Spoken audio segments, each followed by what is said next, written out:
The Kansas City Chiefs have hit their bye week at 5-2, and although it's been a winding road to get there with a weird loss in Indianapolis and a tough one against Buffalo, I think if you're a Chiefs fan, you feel pretty good. You have to feel like, you know what, tough stretch, hardest part of the schedule now over, now week to get healthy, and onward with 10 games to go before the postseason.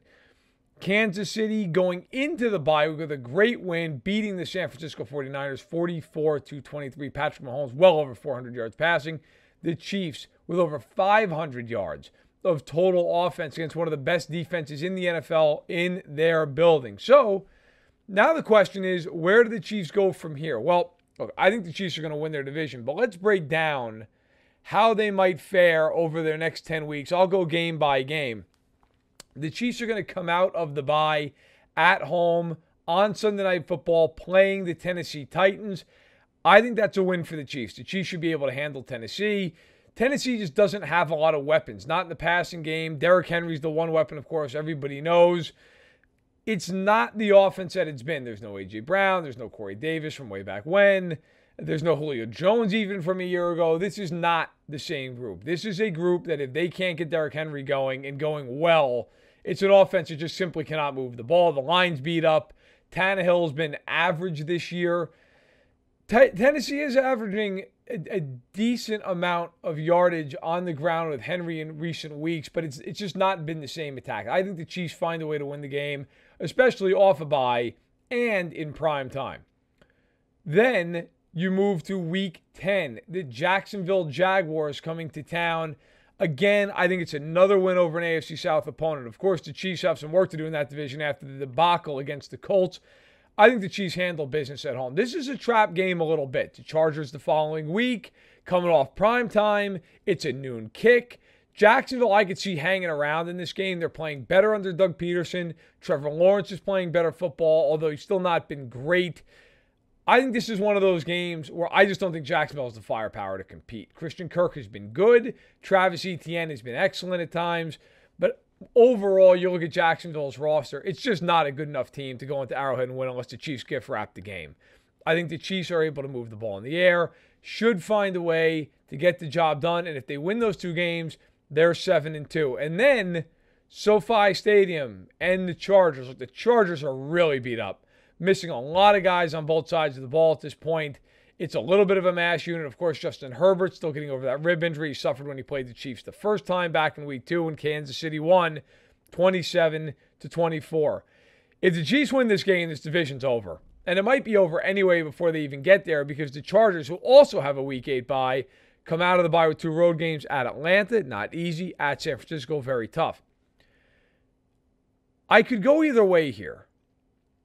But right now, I think the Chiefs are just a clearly superior team. I think Kansas City is going to win again. It's a game that the Chargers could win, but Bosa's not likely to play in that game. Slater's out for the year, on down the line.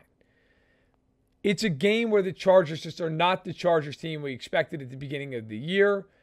Justin Herbert is neutered by the play calling and the way that the Chargers are coached. The defense has not been good. I think Kansas City puts together a better effort than they put forth in Week 2 when they won the game, and I think they win again. I think it's by a touchdown or so. Kansas City, the better team. Then they come home, and they play the Rams, the other LA team, this one at Arrowhead Stadium.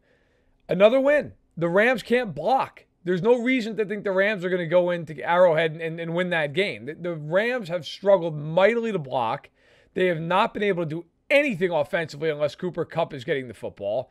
Defensively, you love Aaron Donald. You love Jalen Ramsey. You don't love a lot else. They have not been good this year. The Rams have just been a bad football team in a lot of areas. They're 3-3 right now. I think they're probably around 500 when they get to Kansas City. I think the Chiefs win the game. And now if that's the case, you've won 5 in a row. You're on a serious roll. You're 9-2. And you go into Cincinnati for a game that they're going to want revenge for. But I don't know if they get it. I'm giving the Chiefs a loss here. Kansas City could absolutely win this game. Might even be favored in it. But I think the third best team in the AFC is Cincinnati. You know, last couple of weeks, you've been looking for that team, right? Is it the Ravens? Is it the Bengals? Is it the Chargers? I think it's Cincinnati. Joe Burrow's really turned it around since that week 1 mess against Pittsburgh where he had 4 picks. The Bengals have weapons all over the place. I think it's a weird matchup because it's kind of like the Chiefs playing the Chiefs. Certainly could win, but at some point you got to lose a game here. And 9-2, it's not the worst spot in the world here. You're on the road against Cincinnati. I think that's probably a game that's a coin flip. I'll give it to Cincinnati in Cincinnati. So the Chiefs 9-3 as they go into the last 5 games starting in week 14. This is where I think the Chiefs really take off. This is an easy part of the schedule. Now, this is the second of 3 straight road games, Cincinnati being the first, at Denver on Sunday Night Football. Denver is awful. If Kansas City loses to Denver in either game this year, there should be an investigation. I don't care whether it's Brett Rippon or Russell Wilson or whoever you want to put out there. The Broncos don't have any firepower. They are horribly coached. Defensively, you wonder if they just psychologically are beaten down by that point. I think the Chiefs roll. I think they win by multiple scores. You couldn't make the line big enough for me not to pick Kansas City, especially in prime time, where, honestly, I think it's almost tough for Denver to play at home, almost more so to play on the road, right? Because now the fans have turned against you. I am taking Kansas City to win and win big. The following week, they go to Houston. That clearly should be a win. The Chiefs are on the road. They might even be a 2-touchdown favorite away from home here. Davis Mills is a nice story, second-year kid, trying to make good on a mid-round draft pick. He just has not been very good this year. He simply has been average. Brandon Cooks is the one weapon along with Dameon Pierce in the backfield. It's not enough. Houston does not have a good defense. They have not stopped many teams this year. I think the Chiefs get into the 40s in that game. I think they win going away. They might even double them up, something like 42-21. Then the Chiefs come home in Week 16 for actually what is a pretty interesting game against the Seattle Seahawks. Seattle, everybody thought was going to be one of the worst teams in the league. Not the case. Seattle's actually playing good football. 4-3, just beat up on the Chargers. Maybe they're in the playoff race at that point. Geno Smith has been the best story in the NFL this year. There's no question about that. The defense has played a lot better against Arizona and LA the last 2 weeks. Look, the Chiefs ought to win the game.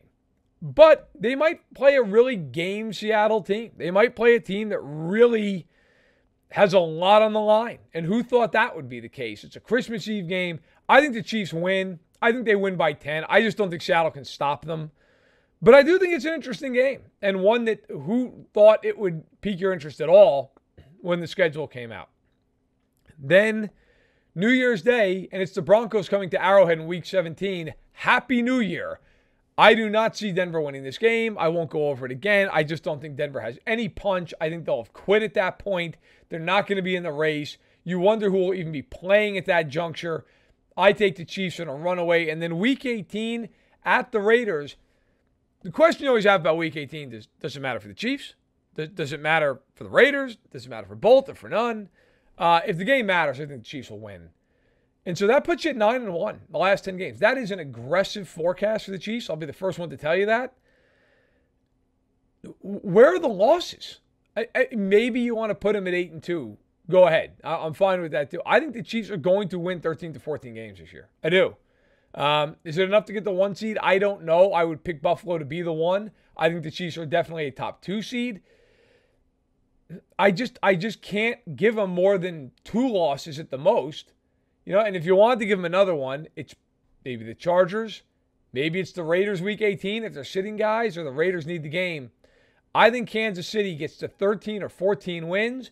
I think the Chiefs wrap the division early, and I think they will push the Bills for the number 1 seed, although I do think Buffalo deserves to be the favorite in the clubhouse. The Chiefs right now, 5-2 going into the bye, they could go on a big run afterwards.